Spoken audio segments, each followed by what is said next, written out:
கருணாநிதி பிள்ளை ஸ்டாலின் இல்லை, உதயநிதி இல்லை.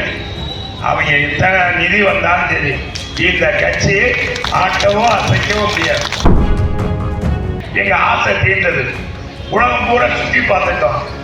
என் மகனும் நல்லா வாழ்ந்துட்டான். அவன் சினிமாவில் நயன்தாராவை கட்டி பிடிச்சான், திரேசாவை கட்டி பிடிச்சான், எல்லாம் கட்டி பிடிச்சான். இவ்வளவு மோசமா சட்டம் நீங்க கார் ரேஸ் நடத்துறாங்க. ஏண்டா குடிக்க கஞ்சி இல்ல, ஒப்படைக்கிறது பன்னீரா? போலீஸ் மேல இருக்க மரியாதையே போச்சுங்க. இந்த ஆட்சியில காவல்துறைக்கு இருக்க மரியாதையே போச்சு.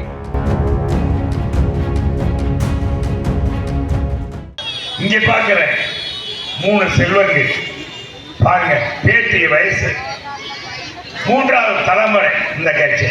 இவங்களுக்கு காடு வாங்க வந்திருக்காங்க. இந்த கட்சி அழிக்க முடியுமா? கருணாநிதி பிள்ளை ஸ்டாலின் இல்லை, உதயநிதி இல்லை. அவங்க எத்தனை நிதி வந்தாலும் சரி இந்த கட்சி ஆட்டவும் அசைக்கவும் முடியாது. அது வர்றதுல 2026 இவங்களே நம்மகிட்ட கட்சியில ஆட்சியை கொடுத்துருவாங்க. ஆட்சியை இவங்களே கொடுத்துருவாங்க. போதும்பா, எங்களுக்கு எங்க ஆசை தீர்ந்தது. உலகம் பூரா சுற்றி பார்த்துட்டோம். என் மகனும் நல்லா வாழ்ந்துட்டான். அவன் சினிமாவில் நயன்தாராவை கட்டி பிடிச்சான், திரேசாவை கட்டி பிடிச்சான், எல்லாம் கட்டி பிடிச்சான். இன்னைக்கு இதுல அவனை எம்எல்ஏ ஆக்கி, இன்னைக்கு பார்த்தா மந்திரி ஆக்கி, இன்னைக்கு பார்த்தா அதிகாரிகளே இன்னைக்கு அதிகாரி மீட்டிங் நடத்துற. ஆகவே எங்க ஆசை பூரா தீர்ந்துச்சு. இனிமேல் எங்களுக்கு தேவையில்லை, அடிக்கிறதெல்லாம் அடிச்சுட்டோம் சொல்லி இன்னைக்கு அவங்களே கொடுத்துருவாங்க. நம்ம கஷ்டப்படவே வேண்டியது. மக்களே இன்னைக்கு ஓட்டு போடவும் தயாரா இருக்க மாட்டேங்க. ஓட்டு போடுவீங்களா? இந்த மதுரைக்கு 3 வருஷம் ஆச்சு. பக்கத்து தொகுதியில் ஜெயிச்சவர் தான் மூர்த்தி. ஜெயிச்சார்ல, மந்திரியா இருக்கார்ல. அவர் மகனுடைய திருமணத்தை எத்தனை கோடி, 150 கோடி 200 கோடியில செலவழிச்சு திருமணம் நடத்தினார். ஏன்னா மதுரைக்கு என்னடா செஞ்சீங்க? மதுரை மக்களுக்கு என்ன செஞ்சீங்க? நாங்க கேட்கல, ஓட்டு போட்ட மக்கள் கேட்கிறாங்க. இங்க இருக்கிற பிடிஆர் பழனிவேல் அவர் நிதித்துறை அமைச்சராக, இப்ப தகவல் தொழில்நுட்பத்துறை அமைச்சரா மாறிட்டார். அவரு 30,000 கோடி 2 வருஷத்திலேயே இன்னைக்கு கருணாநிதி குடும்பம் சம்பாதிச்சிருச்சு. அந்த 30,000 கோடியை எப்படி கணக்கில் கொண்டு வருவது தெரியலன்னு சொல்லி அவர் நண்பர்கிட்ட சொல்றார். இதுல போன்ல பேசுறார், வாய்ஸ் பேசுறார், வாய்ஸ் அதை டேப் எடுத்து வெளியே விட்டுட்டாங்க. அது பார்த்தா ஊடகங்கள் எல்லாம் ஊடகத்துல பூரா வந்துருச்சு. உடனே என்ன செஞ்சாங்க? ஒரு நியாயமானவங்க அது மாதிரி இல்ல, இந்த மாதிரியே இருக்காது. ஆனா இன்னைக்கு 24 நேரம் தண்ணி நீர் சுற்றி பாத்தீங்கன்னா நிலத்தடி நீர் கூடிருச்சு. 400 அடி 500 அடி இருந்த தண்ணீர் எல்லாம் இன்னைக்கு என்னன்னா 50 அடி 40 அடி 30 அடியில இருந்துச்சு நிலத்தடி நீர்.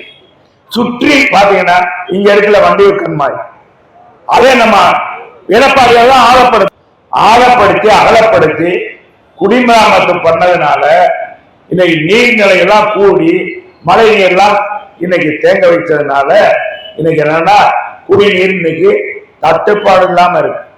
நம்ம 10 ஆண்டுல எவ்வளவு எத்தனை புயலை பார்த்தோம், எத்தனை புயல், வறட்சி நிவாரணம் கொடுத்தா நம்ம எடப்பாடியார்.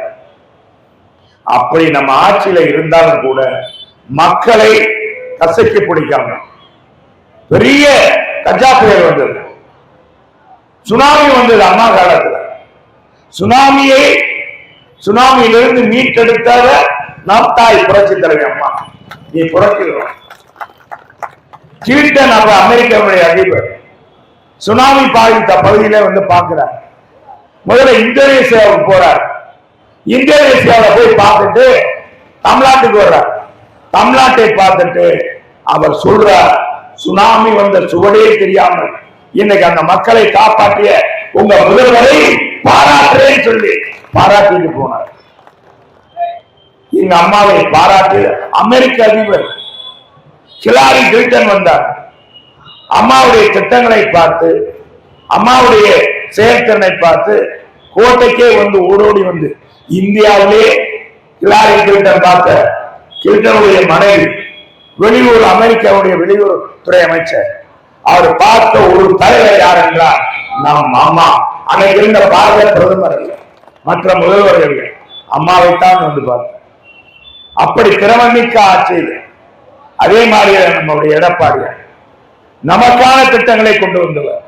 கொரோனா காலத்துல மக்கள் பாதிக்க கூட கூடாதுக்காக இவ்வளவு தூரம் ஊரோடி வந்தாரு, மாவட்டமா வந்தார். ஏன் காரணம் என்ன? இந்த மாதிரி இப்ப ஸ்டாலின் மாதிரி இல்லை. ஸ்டாலின் அவரு மாடி வைத்த பிள்ளை, செல்வாக்கு வைத்த பிள்ளை. கருணாநிதி செல்வாக்குல இருக்கிறதுனால அது தெரிந்தவர், வறுமையை தெரிந்தவர் இல்லை. அதனால்தான் இன்னைக்கு அமெரிக்காவில் போய் இங்கே நம்ம கழிவு நீர் கலந்துருச்சுன்னு சொல்றோம். இங்கே குடிக்க கஞ்சி இல்லை. இன்னைக்கு என்னன்னா ஒரு டிஎஸ்பி காயத்ரி நம்ம அருப்புக்கோட்டையில் கொலை பண்ணிடுறாங்க. கொலை கேஸ கொலைக்காரங்களை போய் கண்டுபிடிக்க போகும்போது, அது விசாரிக்க போகும்போது அந்த அம்மா முடிய பிடிச்சு அடிச்சு போடுறாங்க. போலீஸ் மேல இருக்க மரியாதையே போச்சுங்க. இந்த ஆட்சியில காவல்துறைக்கு இருக்க மரியாதையே போச்சு. அதனாலதானே போது இன்னைக்கு ஓடிட்டு இருக்கு. இப்படி இங்க நடக்குது. அதே மாதிரி பாத்தீங்கன்னா சென்னையில ஒரு இயற்கையால போதை போட்டு அடிக்கிறான்.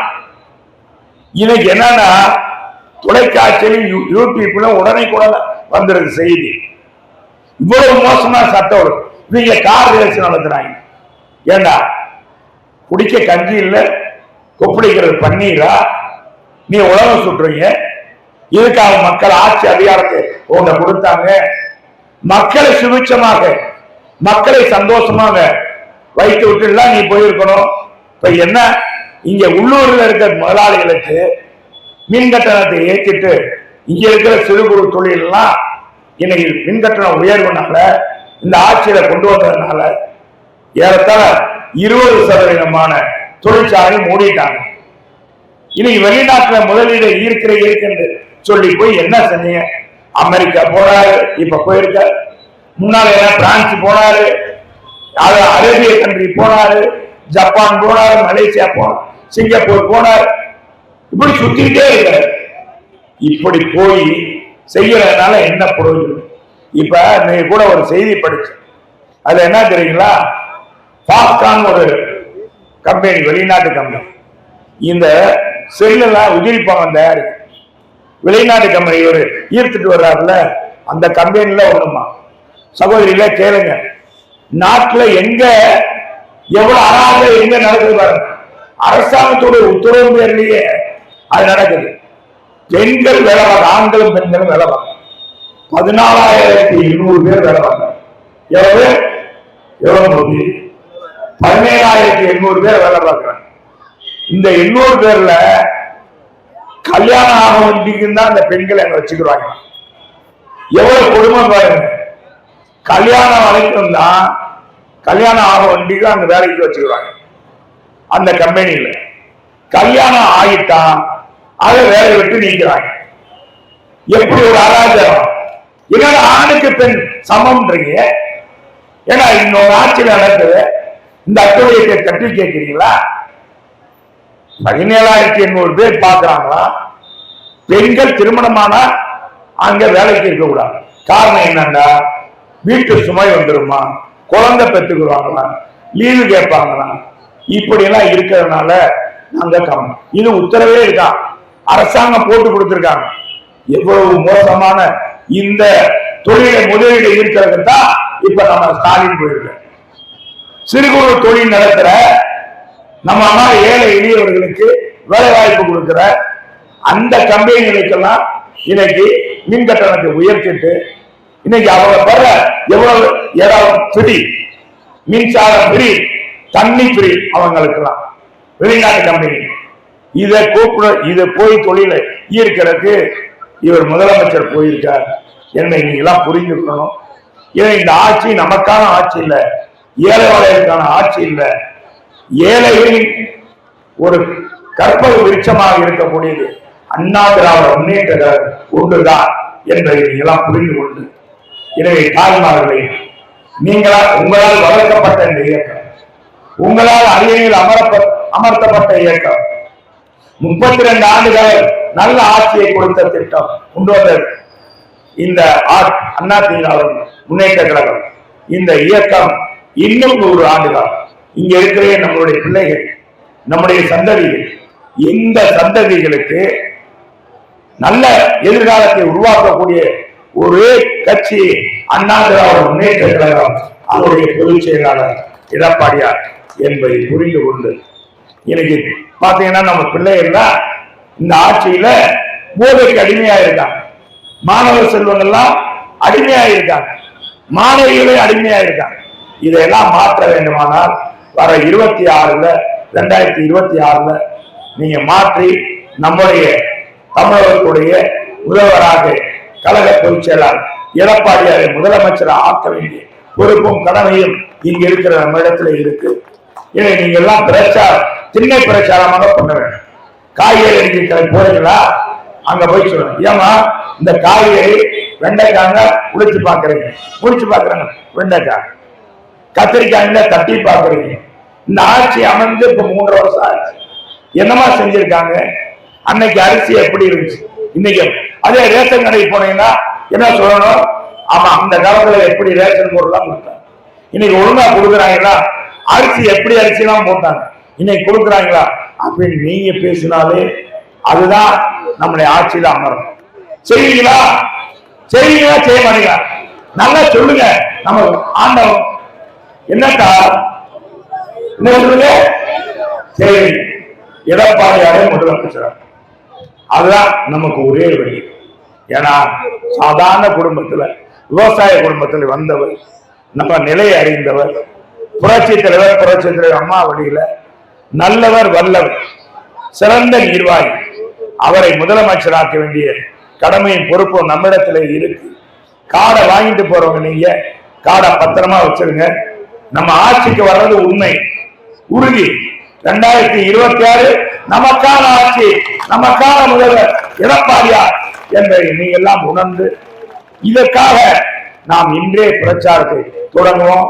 இன்னும் 1.5 வருஷம் தான், ஏன்னா நம்ம எதிர்பார்க்க வேண்டாம்.